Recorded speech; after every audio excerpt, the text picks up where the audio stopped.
On Sunday, just got back from just under 2 weeks in Israel, an actual vacation for a change, which is why Jody came with me. With all the times that I go to Israel, people often ask her, are you going with him? Are you going with him? And she says, no, he's working. It's like, he's going to be in meetings all day and doing all these kind of things. That's not for me. This trip she came because it was a vacation. It was also the celebration of my nephew's bar mitzvah at Rabbis View at Ezrat Yisrael in Jerusalem, which was lovely. It was the first time that our entire family, the 5 of us, have been together in a year and a half. It's part of the challenges when you live all over the world, literally. And it was the first time that my sister and her family and my father and Irene and 14 of us basically traveled together in any way, shape, or form. And it was lovely. I had the time of my life. And being in Israel is always something that I love to do. And Israel was wonderful. It was really wonderful. The weather was great, a little hot, very hot, very, very hot. But weather was great. The restaurants were full. The beach was overflowing with people in Tel Aviv. Jerusalem was jam-packed. The country was alive and bustling. And if you didn't go to the rally on Kaplan Street in Tel Aviv, or if you didn't go to the Knesset, which we did, you wouldn't have necessarily have known that anything was amiss in the country. That's how fabulous it just seemed to be in Israel at that time. And if you spoke to average Israelis, which I always do, much to my children's chagrin, even to this day, if you speak to average Israelis go, oh, that balagan, that's just for the politicians. What are they concerned about? They're still concerned about the rise in terrorism and crime, especially in the Arab communities, that are impacting their daily lives, and the cost of milk and eggs and cheese and rent. Right? What average Israelis are concerned about are the things that average human beings are concerned about. The cost of living. How do you provide for yourself and your family? All the other mishigas that's taking place, people are aware of it. Most people are aware of it. I mean, how can they not be aware of it? 400,000 people are coming to the streets in Tel Aviv and around Israel 27 weeks in a row now, which is astonishing. But on the surface, and I would even imagine, we left just before the operation in Jenin happened. And I'd been in Israel many, many times during these kinds of operations. And other than the concern of soldiers, especially if you're a parent of a child that is currently serving in the IDF, other than the concern for soldiers, I bet there's not a single Israeli that was planning to go to the beach that didn't go to the beach. No one stopped going to restaurants. On the surface, everything seemed not only fine, but quite frankly, wonderful. But we know that that's not the case. Now, I'm thinking about this because when we turn to the Torah reading of this morning, Parshat Pinchas, I think very much the same thing, the same type of psychology seems to apply. Certainly in the opening statements, Pinchas is a zealot.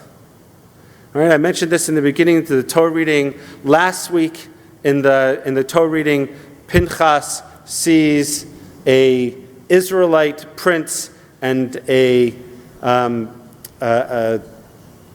Moabite woman, we're adults, fornicating in front of the tent of meeting. And in a fit of zealotry and rage and passion for preserving God's dignity, he takes a spear and he drives it through both of them in the act. And in the beginning of this week's Torah reading, what is it that we learn about Pinchas?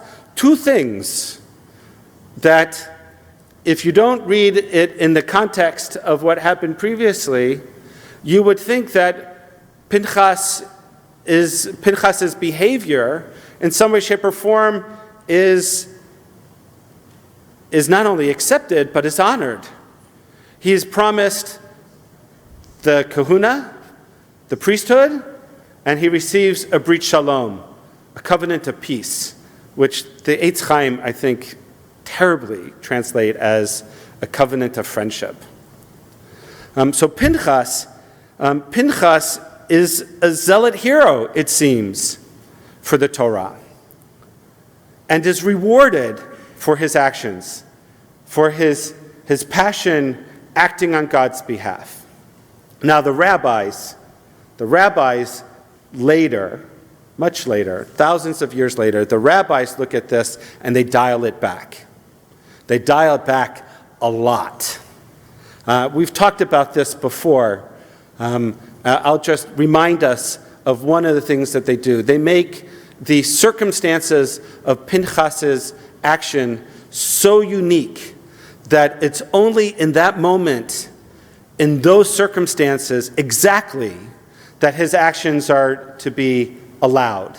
In fact, the rabbis say that if Pinchas would have come and asked for permission to do that, he would have been denied permission because such an act of zealotry is an avera, is a sin. And the rabbis would not have allowed it. Right? But that's only later that the rabbis walk it back. And the Torah, on the surface, it seems that everything is fine. You look to the Haftarah that we didn't read today, which is a shame. But the Haftarah that we didn't read today is the Haftarah of Elijah. It is part of a long narrative of the Elijah tales in which Elijah has just finished. It's not in the Haftarah itself, but the context of the Haftarah is Elijah is a zealot for God against the Israelites who are worshiping Baal. And he challenges the priests, the Kohanim of Baal, to a duel. Right? We're going to go up onto Mount Carmel. You're going to create your sacrifice. You're going to bring your bull for Baal. I'm going to bring my bull for God. And we're going to light our fires. And we're going to see which one God accepts. And whichever one God accepts wins the duel. And not surprisingly, a miracle occurs. Fire comes down from heaven. And Elijah's sacrifice is accepted. Baal's is not. And then Elijah goes on a killing rampage, killing hundreds of the priests of Baal. And says the same words from the Shorsh Kana, the same words, that he is zealous for God.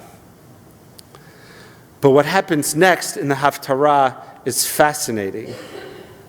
By the way, I should mention that in many a rabbinic mind, in the Midrash, or at least in a couple of the Midrashim, the rabbis view Pinchas and Elijah as the same person. Now, there are lots of reasons that they want to do that. Maybe it's because they want to limit the number of people that are actually acting this way. It's more comfortable for them to have one person who's a zealot rather than two. Because if you have two, then you must have four. And if you have four, then you must have 8, and so forth. And so for the rabbis, again, perhaps that's one of the ways in which they dial this back. But the Tanakh itself, I think, teaches us an important lesson about zealotry, even in the way in which it draws a distinction between Elijah in the Haftarah and Pinchas in the Torah. Elijah, as a result of this, he has to flee for his life because King Ahav tells Jezebel, and Jezebel wants Elijah's head for the killing spree that he went on. And so Elijah flees to Beersheba, out of her reach, in order to maintain his life. And each step of the way, he's fearful of his life, he's fearful for his life, and he has this growing sense of abandonment from God and a disconnect from the people for whom he was supposedly acting so passionate and zealous for. And it's not until the end of the story that he finally reaches Mount Horeb and he receives perhaps one of the most awesome revelations in the entire Tanakh. Right? This is the circumstance, and it reminds us of Moshe, right? It gives us a remez, a hint of Moshe, that he's standing on the mountain and God passes by. V'ruach gedolah v'chazak mefarech harim u'meshaber selaim lifnei Adonai. And there was a mighty wind that split the mountains and shattered rocks by the power of God. But where was God? Lo varuach Adonai. God was not in the wind. And after the wind, there was an earthquake. And yet God was not in the earthquake. And after the earthquake, there was fire. But God was not in the fire. And after the fire, there was kol demama raka, the still, soft, whispering voice of God. And when Elijah heard it, says the book of Kings, when he heard it, he wrapped his mantle about his face. He went out and stood at the entrance of the cave. And then a voice addressed him, and God says to him, "Why are you here? Why are you here, Elijah?" Vayomer, and he says, "Kano kineti ladonai." He answers as he did previously, "I am moved by zealotry, by zeal for God. And the Israelites have forsaken your covenant. They tore down your altars and have put your prophets to the sword. I alone am left, and they're now out to take my life." It's an amazing prophecy for which literally thousands and thousands of pages of ink have been written trying to understand what it means. But for our context, the very next thing that happens is that God says to Elijah, "You got to go. Go back the way you came, to the wilderness." And he gives him a task in which he's got to anoint. He's got to anoint Yehu ben Nishmi to be the king of king of Israel, and Elisha to take his place as prophet. Now that's the fascinating part. After all this, God seems to restore Elisha's sense of abandonment, raises him up again to prophecy, but yet fires him from the job. He appoints his successor. And the Midrash wants to know what happened such that Elijah gets fired from the job. Now we know Elijah has plenty of other work to do. As a prophet, we still invite him in to be the harbinger of the Mashiach, right? But what happens that Elijah, after this awesome prophecy, has to basically appoint his own successor?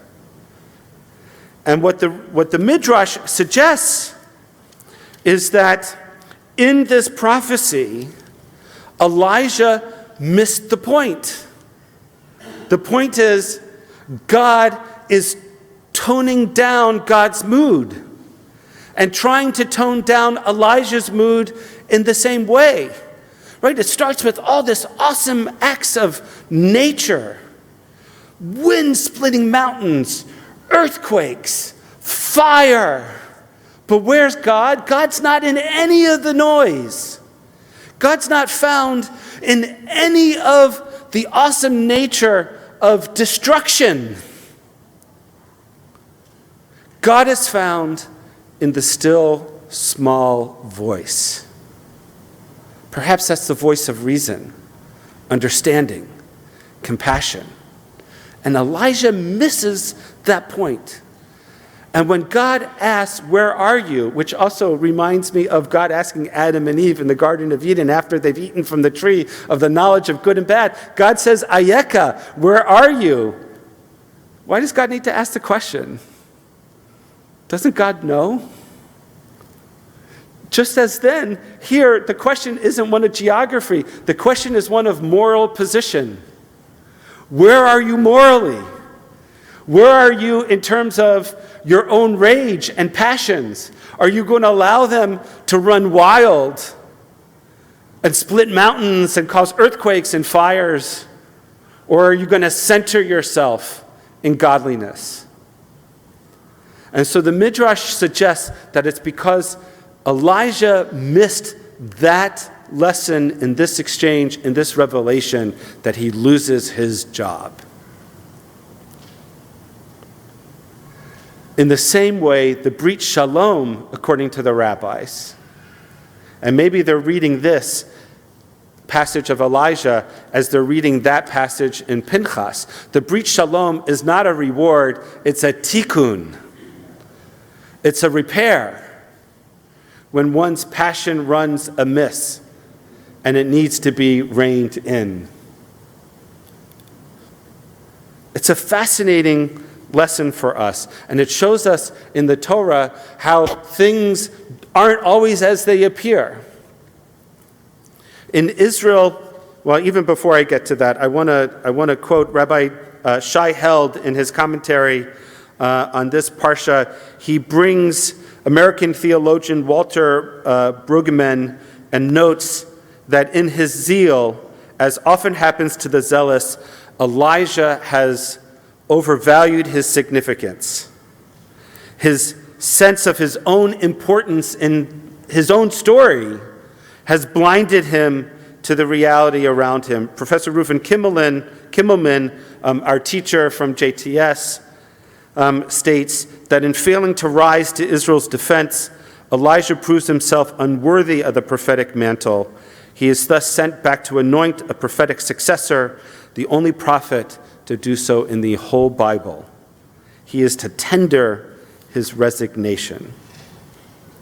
Now, the Haftarah does not condemn zealotry outright, and of course, neither does the Torah. It takes the rabbis to roll that back, but it does warn about the ways in which it can blind us and lead us to see the other as the other. The danger facing Israel today and much of the world is the rise of zealotry and fanaticism and extremism that does the exact same, that leads not only to division, but to the demonization of the other. And that's why today's Haftarah, I think, also becomes important and part of this story. We have entered the period of the 3 weeks before Tisha B'Av, the telling of the Haftarah, the Haftarot of admonition. Jeremiah, the Haftarah is a rebuke. It's a warning of the consequences of straying from God's will and overestimating your own importance.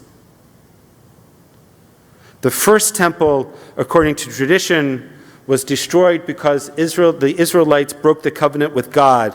The second temple, because they broke their covenant with each other and allowed sinat chinam, senseless hatred, to reign. Rabbi Yochanan in the Talmud says that Jerusalem was destroyed because there were 24 factions that were vying for power. And their concern was for their own power, not for the leadership of the people or of the commonwealth of the political entity. And in the demonization of the other is what Rabbi Yochanan is suggesting. Sinat chinam lives and communities are destroyed. So perhaps these stories, Pinchas, Elijah, and Jeremiah on this morning, as we begin this period, counting the days to Tisha B'Av, and then from Tisha B'Av to Rosh Hashanah and Yom Kippur, come to remind us, to warn us about extremism, and that the goal, our goal, should always be to foster dialogue and to seek understanding, rather than the perpetuating of a cycle of violence and hatred. What we have to listen to is not the noise, but the kol demama raka, the still small voice of God functioning as our conscience for good. Shabbat Shalom.